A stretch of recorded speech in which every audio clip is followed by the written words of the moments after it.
Let me introduce myself. Some know me, some doesn't know me. I'm 63 years old, and just yesterday, on the 1st of March, I became 64. When you reach that age in life, you are not afraid to say anything. You say what is true, because you are judged upon what you say by the next generation. By the other people, you are judged in what you put up. For other people, those actually who wants to make a fast buck or are always having their hands big in the pocket of the system, I would be no good news, because then I'm talking about corruption. And people don't like corruption in particular. And you can say people can say what they like, but I'm one of those who are against corruption.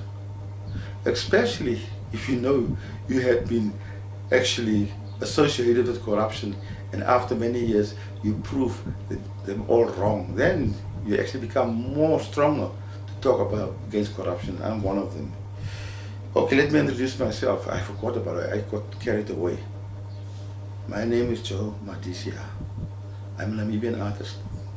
I'm actually the oldest artist in Namibia, the oldest living artist in Namibia. My predecessor, the famous and world-renowned John Mathewes, with all these due respects, I followed his footsteps. He also did printmaking, and I'm also a printmaker. But he left already before he even reached 50, so I'm 64 years old today. I'm the oldest living artist in Namibia. And in fact also the first artist to be born in Namibia. I was born in 1954 in Luther's. You'll ask me why I say I'm the first one. Because our master, John, had been born in Angola, in Umkunugadi. That's why he was born. And then he came, when he was 15 years old, he came over the border into Namibia and went to Odibo at St. Mary's Anglican Church. And that's how he went into the future, where he became one of the best artists and the most famous artists, and I really respect his art. So that's what I am. But also, my name Madisia is also very, not so much Namibia, although others would say Madisia and Namibia can sound the same, but others would say no, because I'm also somehow transnational. My parents are went beyond the border, came beyond the borders. My mother is from Namibia, but my father comes from the border from South Africa.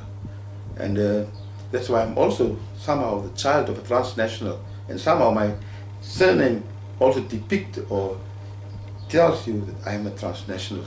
But Luther's is one of those most important places. It was a port to the open world. It's like a harbor, open with its mouth into the sea. And anybody from all over the world could come in there by ship or whatever. That's why it was really a port of the world, especially during the diamond rush. But to leave it there and tell you about myself, I always say that I always have a feeling.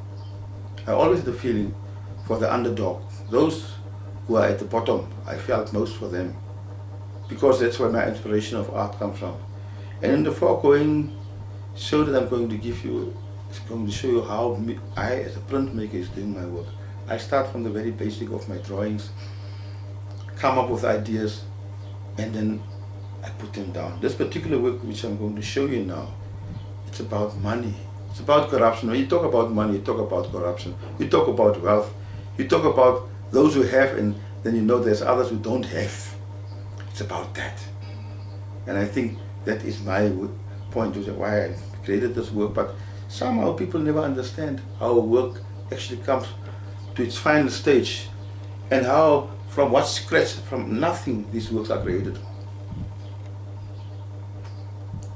I think what I'm going to do is also highly educational.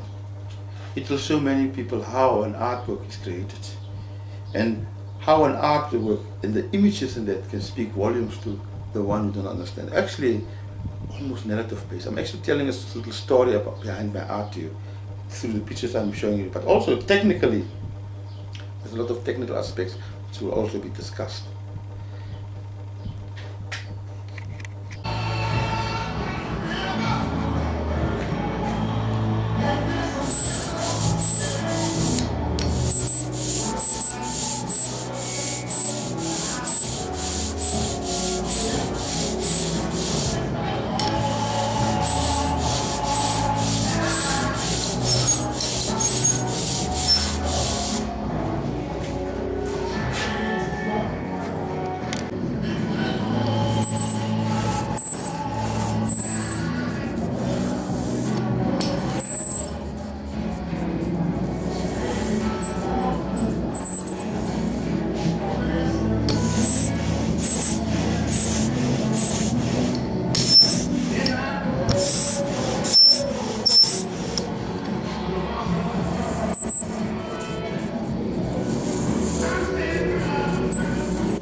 This artwork, titled Money Comes Around, Money Goes Around, is a lino cut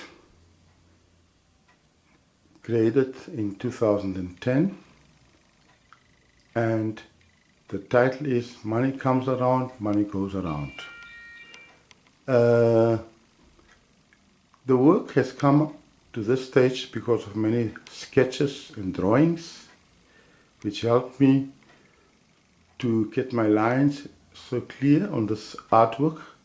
If I give you a closer look at the hands, for example, you will see, but it all derives from the line, from the drawings, which I had to make first, and then after this I could obtain these details.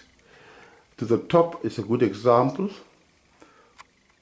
You can see that there is a sketch which looks very detailed, but it had to come from somewhere.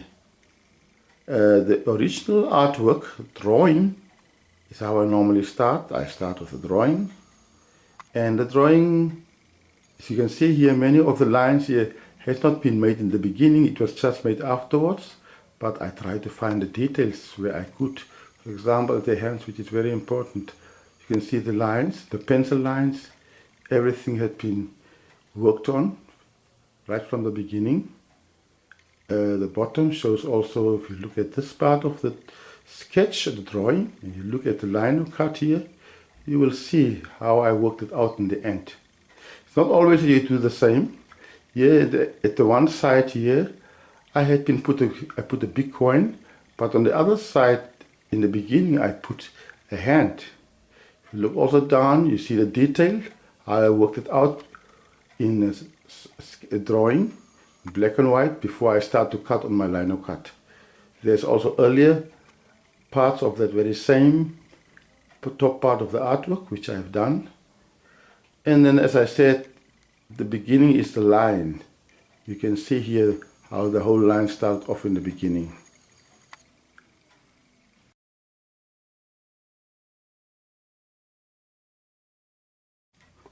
This artwork, titled "Money Comes Around, Money Goes Around," is a lino cut created in 2010, and the title is "Money Comes Around, Money Goes Around." The work has come to this stage because of many sketches and drawings which helped me to get my lines so clear on this artwork. If I give you a closer look at the hands, for example, you will see, but it all derives from the line, from the drawings, which I had to make first, and then after this I could obtain these details. To the top is a good example. You can see that there is a sketch which looks very detailed, but it had to come from somewhere. The original artwork, drawing, is how I normally start. I start with the drawing, and the drawing, as you can see here, many of the lines here has not been made in the beginning, it was just made afterwards, but I tried to find the details where I could. For example, the hands, which is very important. You can see the lines, the pencil lines, everything had been worked on right from the beginning. The bottom shows also, if you look at this part of the sketch, the drawing, and you look at the line cut here, you will see how I worked it out in the end. It's not always that you do the same. Here at the one side here, I put a big coin, but on the other side, in the beginning, I put a hand. If you look also down, you see the detail, how I worked it out in a drawing, black and white, before I start to cut on my lino cut. There's also earlier parts of that very same top part of the artwork, which I have done. And then, as I said, the beginning is the line. You can see here how the whole line started off in the beginning.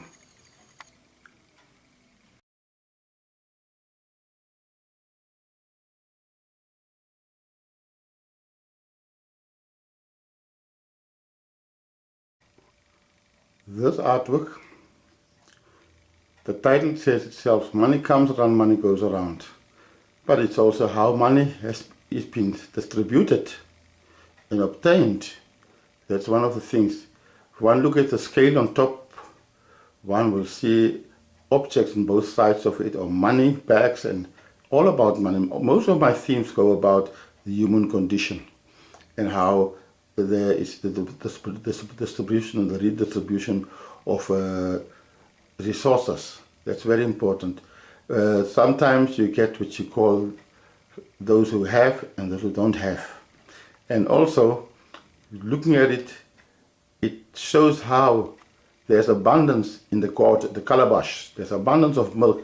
It's so full that it overflows. And those which overflows there goes to special people who are authorized to distribute. And that's where you get inclusion and exclusion. And you can see how it's handed down to the poor. At the bottom you can see here on top, you can see closer, if you go closer you can see how these people's hands are decorated with rings. and beautiful cufflinks, but at the poor who receives, you can see tattered pieces coming from the bottom of the calabash of the gourd, of the holder.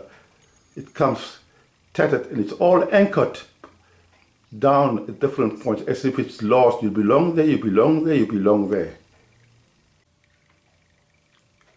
As I've said, it depends also how the resources are redistributed. Some hands are very transparent and open. You see that each one gets one coin. But if you look at the other hands, it's closed. You will not see how much is handed down there. And that could be favoritism, that could be many things. But the others are very open and they give clearly that everybody can see how much everybody gets, especially these two hands are closed. Here you can see very openly given one coin, where it's there also one coin. The sensitivity of the lines, some are horizontal as I said earlier, but here you can see lines coming from the bottom of the calabash, the cord, going upwards. It's going upwards, reaching up, like almost getting from the upper authority. And the upper authority here is handing down. They're coming from the top and they give to everybody. And that is how the point is, everybody's getting, but you don't know how much some do get.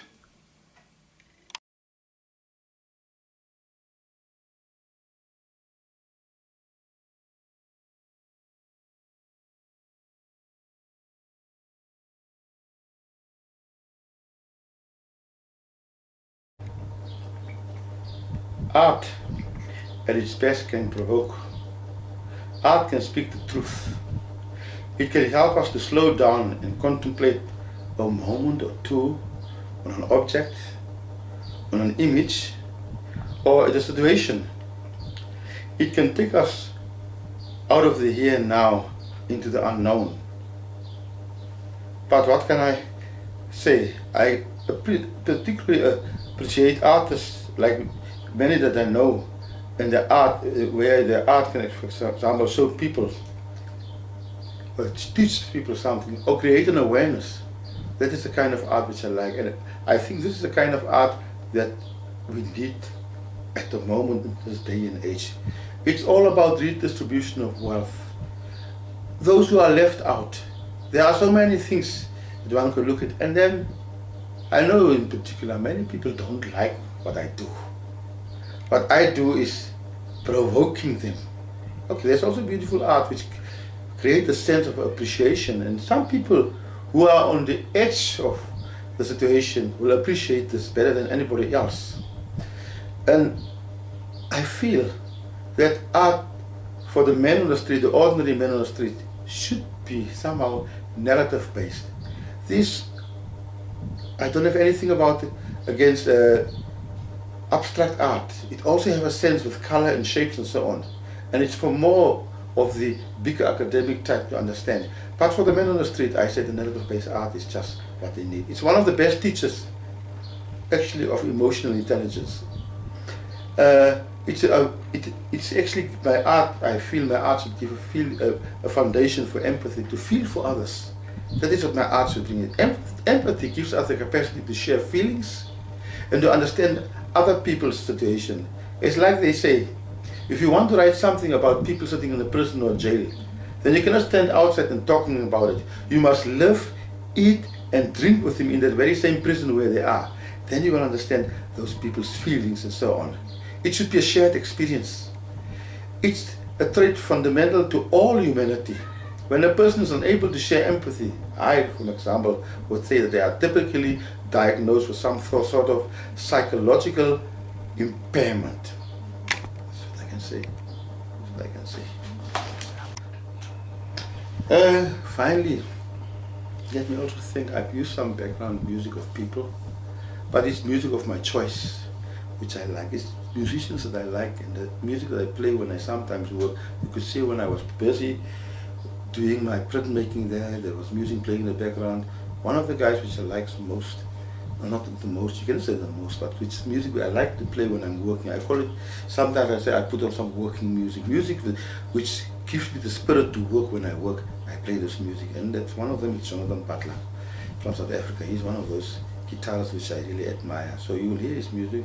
You will also hear some older versions of music like reggae, which I play from time to time, because also that is where the waka comes from.